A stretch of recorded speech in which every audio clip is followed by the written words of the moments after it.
What's up everyone? Rachel Riley has re-entered the Big Brother house and she is coming for that second win. Plus, a secret accomplice of the Big Brother mastermind is on the loose. We've got so much to talk about, so welcome to your Big Brother update.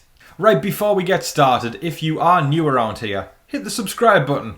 I'll be here every single day delivering you live feed updates as soon as they happen. You'll be seeing the strategies to alliances, to showmances, to comp wins, to all the drama. So you do not want to miss that. So hit the subscribe button for live feed updates all summer long. Plus, hitting the like button means the world to me. That one I'm really going to hammer home as a smaller content creator. That stuff really helps me out with the YouTube algorithm. So there's two things: subscribe, like. Let's get to the update. Okay gang, we are back. What a premiere that was. I had an absolute whale of a time watching that. The house guests have all moved in. We saw a couple of competitions. We saw Rachel Riley make her return. We saw the beginnings of some showmances and some alliances. There's a hell of a lot to break down. You know, the feeds don't actually start until Sunday. But we actually got a lot to go off there that we're going to analyse the hell out of and figure out the direction of the game and what's going to be happening. Especially the biggest talking point is what happened at the end of the episode. I'm going to break that down real quick because I'm seeing a lot of people are confused and a little bit wondering, did that make any sense? I'll break this down. At the very end of the episode, Big Brother legend Rachel Riley returned to the house. She is a house guest. I want to clarify that. She is playing the game no matter what. Because Julie turned around and said, Rachel is not the 17th. And then everyone was going, wait, what? She is playing. She is playing the game. But this is what Julie went on to explain. The Big Brother mastermind, who we saw in the premiere, you know, who's been wreaking havoc and his lair was blown up. That was so unserious. Has a secret accomplice. One of the 16 house guests, the initial 16, not Rachel, one of those 16 is a plant, basically. One of them is a plant by production who is actually technically not a proper house guest yet. Who it is, that's our job to figure out. And I've got to say a round of applause to production to not only giving the house guests a mystery to figure out, but also giving us viewers, we're part of the murder mystery now. We are part of the murder mystery because we have no clue and we've got to try and figure out ourselves who is the accomplice. The rules are this. They've been given a set of things to do and they have to... I just heard a firework outside, folks. That's probably because someone's celebrating the fact that Rachel Riley's back on Big Brother. So yes! Yeah, man! Whoever you are...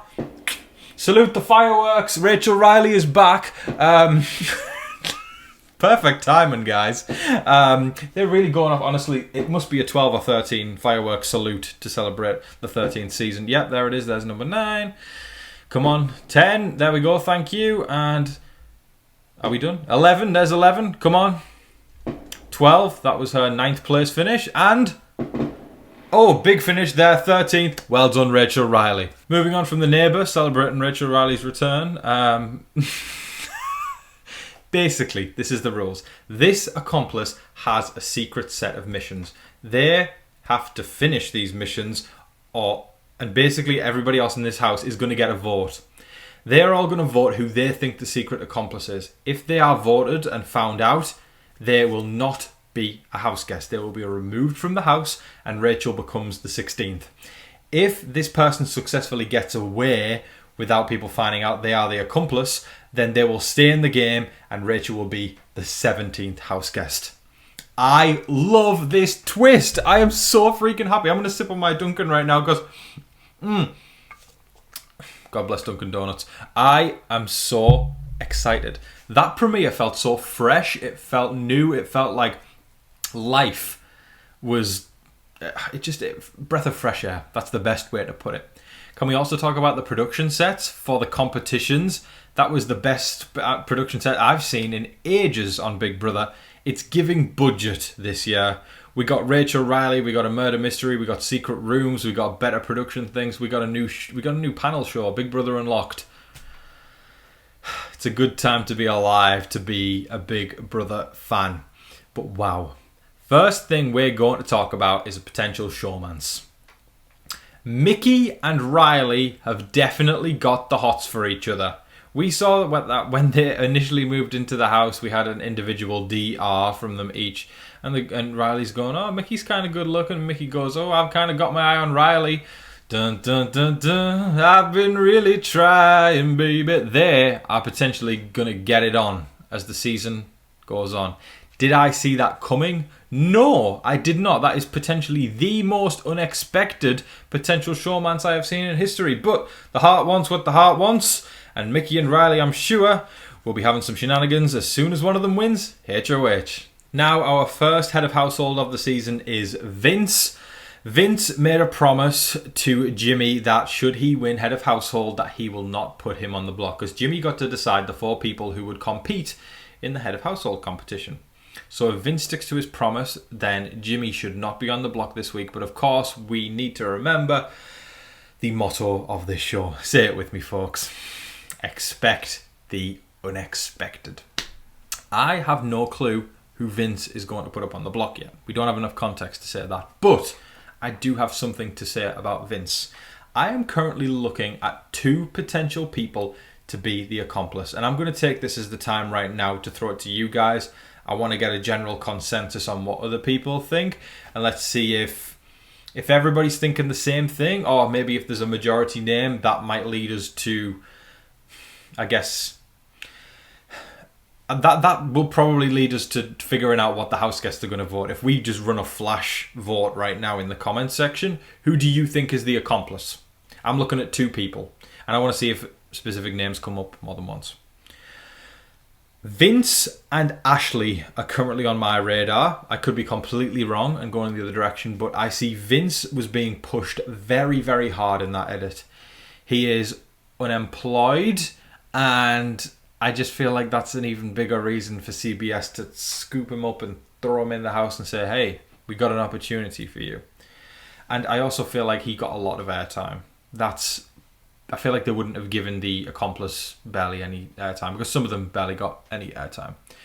Well, the person I'm looking at is Ashley. She seems like she's trying very, very hard, very, very fast. Again, I'm only going off what we've got so far, but she was talking a lot in her DRs and talking up a big game. We've seen this kind of house guest before. And, you know, she was like unprovoked. Things like, I don't know what's going on in Vince's tiny little mind. She doesn't even know Vince yet. I don't even know what that was about. But she's giving drama. She's giving messy, which I love, for the record. I think she's going to be great on the live feeds. But why is she giving this much this soon? It's either that's just her personality or the fact that she is the accomplice. I also noticed the second that this twist was revealed, Ashley was the first person to shout out loud and like ask a question as if like, you know, like, oh, so this person gets to stay in the house. It's the perfect cover. You're hiding in plain sight. You look confused. You look like you don't know what's going on, and that takes suspicion away from you. So right now, on a meta level, Vince is my suspect. On a behavior level, Ashley is my suspect.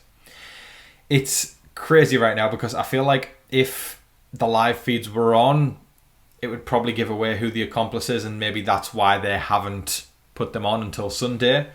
But this premiere night had me very, very hyped for what's to come with this season. I really think we're off to a cracking start, and I can't wait for what's to come. My Patreon starts off for little as $5 a month, and that will give you access to the Discord. We are building a lovely community in there. We've already got a bunch of members that have joined, and I'm trying to create a very positive community in there. Big Brother Twitter can sometimes be a little bit toxic and a little bit negative, and it's my intention to create a really positive community on there. We're already having so much fun in there chatting about premiere night.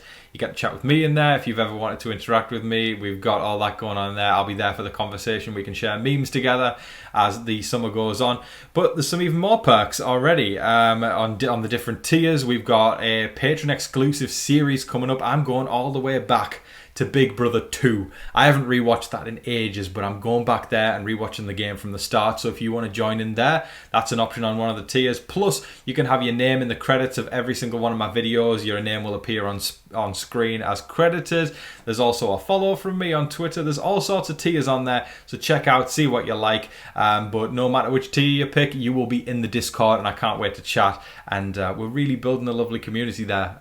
So if you wanna join in and become a part of the foundations there of what we're building, you are more than welcome. And check out the Patreon in the description below. And I also have a PO box. People have been asking for this for years. I finally have a PO box this year. So if you want to send me some mail, the address for my PO box is also in the description below. So check that out. Patreon, PO box, all the P's. Let's get back to Big Brother. Now, another note I want to bring up about the Accomplice is the fact of the gender split down the middle. Every single year, there is usually 8 guys and 8 gals in the house. With Rachel going in, that makes for 9 gals and 8 guys. And based on that, I am kind of inclined to believe that the Accomplice is probably one of the women. Because if they get booted, then it's back down to 8 and 8, which is the perfect split, 50-50 split, that it always is in Big Brother, what the casting team choose. Again, that's furthering my feeling about Ashley being the accomplice. I'm just looking at the rest of the female cast, and I've got to say this year, I feel like the female cast is so much stronger than the male cast. I think we've got great people across the board, but my gut right now is saying it's one of the women. But it could be Vince again. I'm going back and forth. Listen, we're part of the mystery, guys. This is great. We are eating already. But yeah, let's go through some of the other women. Mickey is a big personality as well, but I don't see her being the accomplice. I love her, by the way. She's my favourite. I think she's great. I would love to drink wine with her. She seems like the perfect wine drinking buddy. Like, you know what I mean? I get that energy off Mickey. Catherine is lovely. Really like Catherine. Great first impression of her. Better first impression than I had in the cast bios and the cast release. She came across very, very well in the premiere. And also, I feel like she's too low-key to be the accomplice. I could be totally wrong. And, you know, they're going to surprise us with the most out-of-pocket person who we didn't suspect at all. But, again, I don't want to jump the gun with Ashley because I feel like the accomplice would have to blend in more. And Ashley isn't really doing a good job of that. She seems like she's talking a big game already. And I feel like if CBS hired somebody to be the plant, to be the accomplice, then the last thing they're going to do is be so out there, at least initially. And I'm sure if my mind is changing as I'm speaking right now. That's the beauty of Big Brother, isn't it? You know, the game is ever changing. It's always moving and going in different directions. And I'm almost now, I've unconvinced myself that it's Ashley. Wow. I don't. Maybe Morgan. Morgan's quiet, but she knows her stuff. I'm starting to now think maybe it's somebody more middle of the road. I can't wait to see what you guys are thinking because I think that's going to be a major tell. I think whatever the general consensus is might be onto the right track. But yeah, I think Ashley's still on my radar. Maybe Morgan. Vince for sure. Again, it's not definitely one of the women. I'm just going off the gender split. But I think Vince, Ashley, Morgan. Adrian's trying hard as well. Could be Adrian. If I'm throwing 2 of the women, 2 of the men, it's Adrian and Vince on the men's side and Ashley and Morgan on the women's side. I think it goes without saying that this accomplice twist is the perfect distraction for Rachel to make it deeper into the game. I think production thought that through. I think that 100% that is why they're doing this. It's similar to Paul in BB19. Y'all remember the friendship bracelets? They basically let this man walk into the house. And for those of you who haven't seen BB19, because I know there's a lot of new fans that are around, y'all got to watch the old seasons. They're great. There's a perfect opportunity as well to join my Patreon where we're going back to Big Brother 2 and rewatching it from the start. And listen, it's for everyone. You know, it's for new fans to maybe learn more about the old game, and also for people who've been fans forever to take a trip down memory lane, because let me tell you, they're golden seasons and I'm so excited to start rewatching them. And I can't wait for everybody who's going to be there to rewatch them with me. But yeah, Paul is a contestant from BB18. He came second place. He did very, very well, and people felt he was robbed. He was invited back the following summer and came into BB19, and he was basically given invincibility for the first few weeks. The twist was Paul comes in and he's got these things called friendship bracelets. It basically meant he could give these friendship bracelets out to half of the house and they would be safe from the first eviction. Basically giving Paul a superpower, almost making him a god amongst house guests and therefore untouchable. Because if Paul gave you those bracelets, you're indebted to Paul, right? You're not going to put Paul on the block after he just did that. Everyone was just fawning at him. Fawning. And guess what? I won't spoil it in case you end up watching this one and you haven't seen it yet, but Paul makes it pretty far again. And I think this is tale as old as time with Big Brother. It's returnee comes back with a newbie cast. Production are not going to let that fail. Because imagine bringing Rachel back and she goes home week 1, week 2, week 3. The twist has flopped if that happens. This is the perfect distraction because nobody's going to be focusing on taking Rachel Riley out now. People are going to be focusing on who's the accomplice. Production put that distraction in place so Rachel can get her heels in the game and make it further.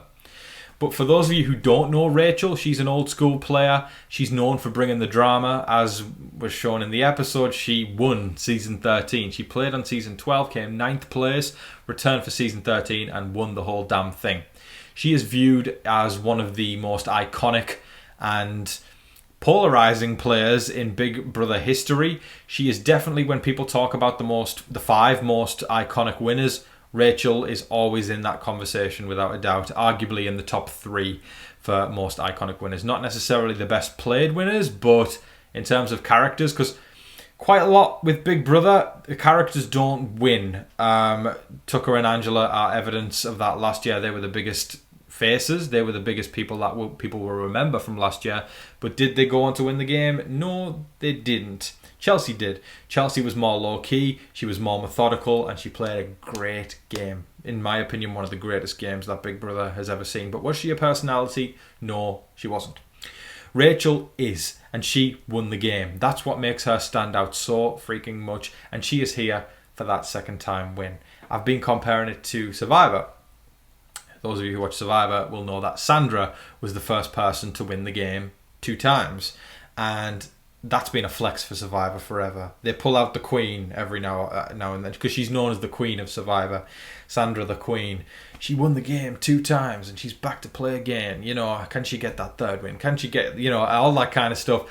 And with Rachel, I feel like 100% production are making a push for a 2-time winner. Nicole Franzel came very, very close. So did Dan Giesling, and both of them fell tiny, tiny bit short. Nicole and Dan are also viewed as great winners, but here's where it gets juicy. Nicole and Rachel cannot stand each other. They were on The Amazing Race together. They cannot stand each other. I think generally, though, from what I've seen of Nicole Franzel, which is a lot, I've covered Nicole Franzel on the live feeds. My first season covering live feeds, Nicole Franzel was on.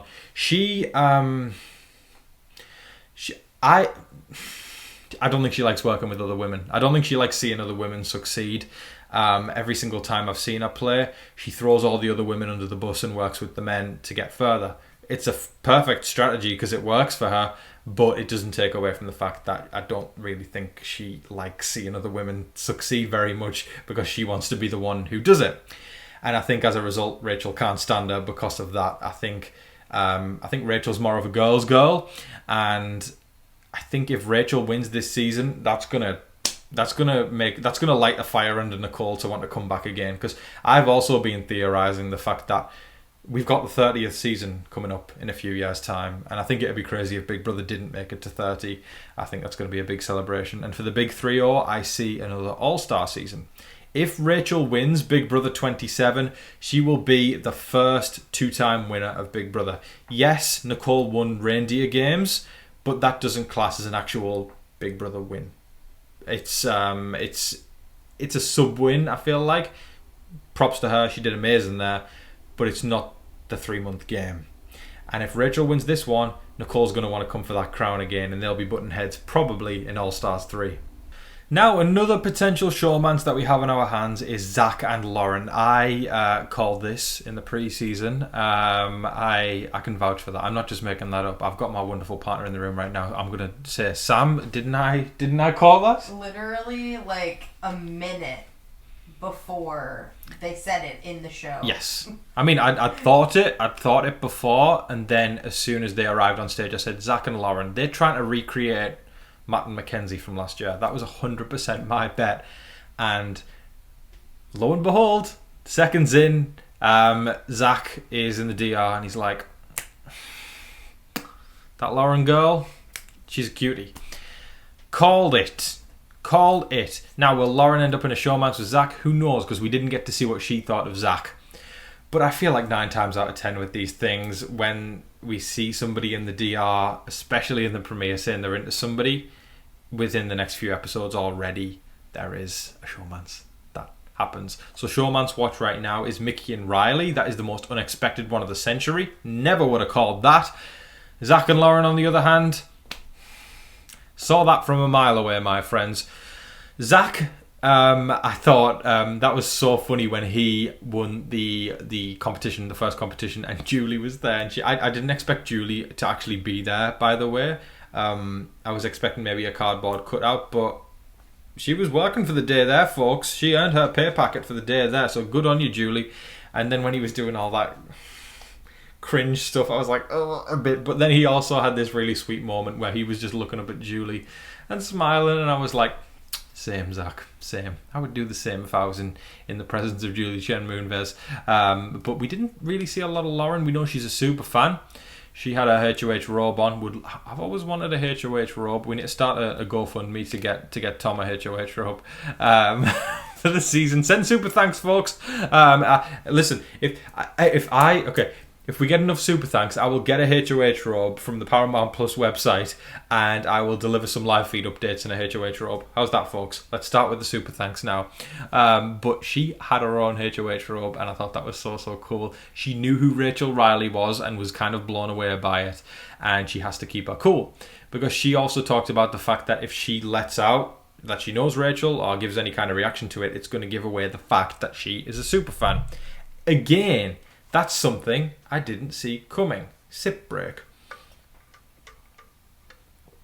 That was the surprise of the century for me. I judged Lauren way too fast in my cast reaction video.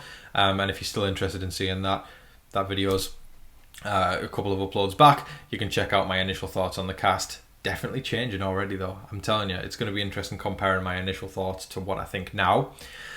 But Lauren is a super fan. She knows the game very, very well, and I didn't expect that. I feel like a lot of the time when casting goes for younger people, especially people in their very early 20s now, hell, I'm there myself, a lot of them aren't always super fans, and a lot of them are always recruits, people who, are their followers, such as this generation, we all build social media presences, and we... sometimes it's a business for us, sometimes it's a lifestyle, but I kind of expected that from Lauren, but it wasn't the case. She actually is a super fan of the game, and I'm expecting good things from Lauren. I'm interested to see how she navigates Rachel, because she's going to have to keep it pressed down that she doesn't know. Put it this way, imagine I was in there. You all know I know all the Big Brother players like the back of my hand. I would have a very difficult time pretending I don't know who Rachel Riley is, and that's why I'm really interested in seeing how Lauren is going to navigate that one. Overall, a very good premiere and very promising for the season ahead. I'm sure production are going to sprinkle a few things on social media over the next few days, so I'll be keeping an eye out of that, and if there's any updates, you'll know where to come to. Like I said, hit the subscribe button for all Big Brother coverage all summer long. I've also recently started covering The Bachelor in Paradise. I had never seen it up until earlier this week. I had a friend recommend it to me, and it's a brand new season as well. So if you want to get on board, now's the time to do so before there's a million episodes to catch up on. Throw yourself in at the deep end. Bachelor in Paradise is lovely. And also, they're going to send older people from the Golden Bachelor in with the young people. You all know how much I love an older house guest. I am going to be eating when these older folks show up in the Bachelor in Paradise hotel. I cannot wait for that. So make sure you subscribe for Bachelor in Paradise and Big Brother. And there's more exciting stuff coming soon too. But, folks, that is all of your live feed updates for today. I thoroughly hope you all enjoyed watching. I say I call it live feeds, but, you know, that was the most insight we've gotten into the season so far, and I can't wait for things to get started. Who's your favourite, everybody? Now's the part where we can chat like a friend. Who's your favourite, gang? I want to know people's favourites. I want to know if you're happy with the first HOH Vince. Are you happy Rachel Riley's back? Who do you think's the accomplice? There's lots and lots and lots to talk about. Let me know in the comment section below. And if you want to chat with me, again, like I said, there's the Discord. And all you got to do is subscribe to one of the tiers in the Patreon in the link below.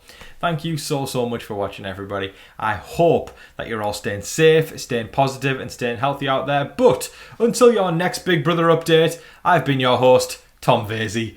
Good night.